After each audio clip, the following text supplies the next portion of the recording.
நாடாளுமன்ற எதிர்க்கட்சித் தலைவர் ராகுலின் நடவடிக்கையால் பெண்ணான தனக்கு அசௌகரியம் ஏற்பட்டதாக எஸ்டி சமுதாயத்தை சேர்ந்த நாகாலாந்து எம்பி பாங்னோன் கோன்யாக் சபாநாயகரிடம் புகார் அளித்துள்ளார். அந்த புகாரில் அம்பேத்கருக்கு எதிராக காங்கிரஸ் செய்த அட்டூழியங்களை கண்டித்து அமைதியான முறையில் போராட்டத்தில் பங்கேற்றேன். இதற்காக பதாகைகளுடன் பார்லிமெண்ட் வளாகத்தில் நின்று கொண்டிருந்தேன். மற்ற கட்சி எம்பிக்கள் பார்லிமெண்டிற்குள் நுழைவதற்கு ஏதுவாக பாதுகாவலர்கள் வழியை ஏற்பாடு செய்திருந்தனர். திடீரென லோக்சபா எதிர்க்கட்சி தலைவர் ராகுலும் அவரது கட்சி எம்பிக்களும் அந்த வழியாக செல்லாமல் என் அருகில் வந்தனர். ராகுல் என் அருகே வந்து சத்தமாக கோஷம் போட்டார். எனக்கு அருகே அவர் நெருங்கி நின்றது எனக்கு அசௌகரியத்தை ஏற்படுத்தியது. இதனால் கனத்த மனதுடன் அங்கிருந்து நகர்ந்து விட்டேன். எந்த எம்பியும் இவ்வாறு நடந்து கொள்ளக்கூடாது. பெண் எம்பி ஆகிய நான் எஸ்டி சமுதாயத்தை சேர்ந்தவர். ராகுல் நடவடிக்கையால் எனது கண்ணியமும் சுயமரியாதையும் பாதிக்கப்பட்டுள்ளது. அவர் மீது நடவடிக்கை எடுக்க வேண்டும் என அந்த புகார் மனுவில் பெண் எம்பி கூறியுள்ளார்.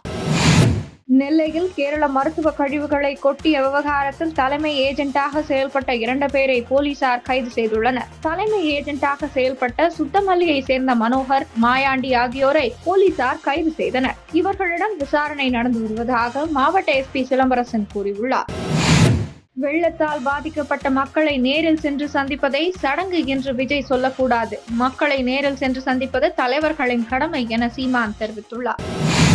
சென்னை தியாகராய நகரில் உள்ள தனியார் வங்கிக்குள் பட்டப்பகலில் நுழைந்த மர்ம நபர் வங்கி ஊழியரை அரிவாளால் வெட்டிய சம்பவம் பெரும் அதிர்ச்சியை ஏற்படுத்தியுள்ளது. வங்கி ஊழியர் மருத்துவமனையில் அனுமதிக்கப்பட்டார். மர்ம நபரை மடக்கிய வங்கியின் மற்ற ஊழியர்கள் அவரை போலீசாரிடம் ஒப்படைத்தனர். வெட்டியதன் காரணம் குறித்து போலீசார் விசாரித்து வருகின்றனர்.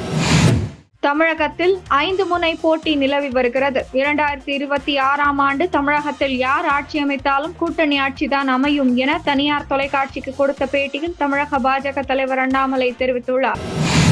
அம்பேத்கரை அவமதித்ததாக கூறி எதிர்க்கட்சி எம்பிக்கள் நடத்திய போராட்டத்தில் தள்ளுமுள்ளு ஏற்பட்டது. இதில் பாஜக எம்பி ஒருவரை எதிர்க்கட்சி தலைவர் ராகுல் தள்ளிவிட்டதில் அவரது மண்டை உடைந்தது. படுகாயமடைந்த இன்னொருவர் தீவிர சிகிச்சை பிரிவில் சேர்க்கப்பட்டுள்ளார். பார்லிமெண்ட் வளாகத்தில் பாஜக எம்பிக்கள் போராட்டம் நடத்திய போது ராகுல் வேண்டுமென்றே அங்கு சென்றார். வேறு வழியில் செல்லும்படி பாதுகாவலர்கள் கூறிய போதும் அதனை மீறி சென்று பாஜக எம்பிக்களை தள்ளிவிட துவங்கினார் என கூறியுள்ள மத்திய அமைச்சர் சிவராஜ் சிங் சௌஹான், பார்லிமெண்டில் நடந்ததற்கு பத்திரிகையாளர் சந்திப்பில் எதிர்க்கட்சி தலைவர் ராகுல் மன்னிப்பு கேட்பார் என எதிர்பார்த்தோம். ஆனால் அது நடக்கவில்லை என தெரிவித்துள்ளார். இந்நிலையில் பாஜக எம்பியை தள்ளிவிட்டதற்கு மன்னிப்பு கேட்காவிட்டால் ராகுல் மீது நடவடிக்கை எடுக்கப்படும் என பார்லிமெண்ட் விவகாரத்துறை அமைச்சர் கிரண் ரிஜிஜு எச்சரிக்கை விடுத்துள்ளார். ராஜ்யசபா தலைவரும் துணை ஜனாதிபதியுமான ஜெகதீப் தன்கருக்கு எதிராக எதிர்க்கட்சிகள் வழங்கிய நம்பிக்கையில்லா தீர்மானம் நிராகரிக்கப்பட்டது. ராஜ்யசபா விதிகளின்படி சபை தலைவரை நீக்குவதற்கான தீர்மானம் கொண்டு வந்தால் சபையின் மொத்த உறுப்பினர்களின் எண்ணிக்கையில் 50% மேலான எம்பிக்களின் ஓட்டுகளை பெற்று வெற்றி பெற வேண்டும். அத்துடன் லோக்சபாவிலும் பெரும்பான்மையுடன் தீர்மானம் நிறைவேற்ற வேண்டும். இரு அவைகளிலும் பாஜக தலைமையிலான கூட்டணிக்கு பெரும்பான்மை இருப்பதால் சபாநாயகருக்கு எதிரான தீர்மானம் தோல்வியடைந்தது. சர்வதேச விண்வெளி நிலையத்திலிருந்து விண்வெளி வீரர் சுனிதா வில்லியம்ஸ் பூமிக்கு திரும்பும் பயணம் மேலும் 1 மாதம் தாமதமாகும் என நாசா தெரிவித்துள்ளது. புற்றுநோய்க்கு தடுப்பூசி கண்டுபிடித்துள்ளதாக கூறியுள்ள ரஷ்யா, அடுத்த ஆண்டு முதல் இது நோயாளிகளுக்கு இலவசமாக தரப்படும் என்று தெரிவித்துள்ளது.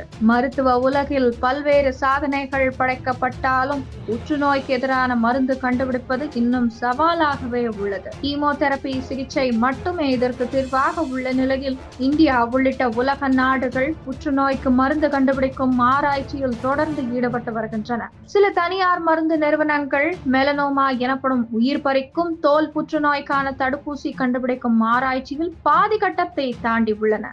இந்த சூழலில் புற்றுநோய் தடுப்பூசிகள் தயாரிக்கும் பணியில் ரஷ்ய ஆராய்ச்சியாளர்கள் ஈடுபட்டிருந்தனர். இதுகுறித்து சமீபத்தில் பேட்டியளித்த அந்நாட்டு அதிபர் விளாடிமிர் புட்டின், ரஷ்ய விஞ்ஞானிகள் புற்றுநோய்க்கு தடுப்பூசியை தயாரிக்கும் முயற்சியில் இறுதி கட்டத்தில் உள்ளனர். விரைவில் அது நோயாளிகளின் பயன்பாட்டுக்கு கிடைக்க நடவடிக்கை எடுக்கப்பட்டு வருகிறது என தெரிவித்திருந்தார். இந்நிலையில் புற்றுநோய்க்கான தடுப்பூசியை கண்டுபிடித்துள்ளதாக தெரிவித்துள்ள ரஷ்ய சுகாதார அமைச்சகம், அடுத்த ஆண்டு துவக்கத்தில் இந்த தடுப்பூசிகள் நோயாளிகளுக்கு இலவசமாக கிடைக்கும் என அறிவித்துள்ளது. இதுகுறித்து ரஷ்யா சுகாதாரத்துறை அமைச்சகத்தின் கதிரியக்க மருத்துவ ஆராய்ச்சி மையத்தின் பொது இயக்குனர் ஆண்ட்ரி கப்ரின் கூறுகையில், புற்றுநோய்க்கு mRNA தடுப்பூசியை தயாரித்து உள்ளோம். இது அடுத்த ஆண்டு முதல் மக்களுக்கு இலவசமாக வழங்கப்படும்.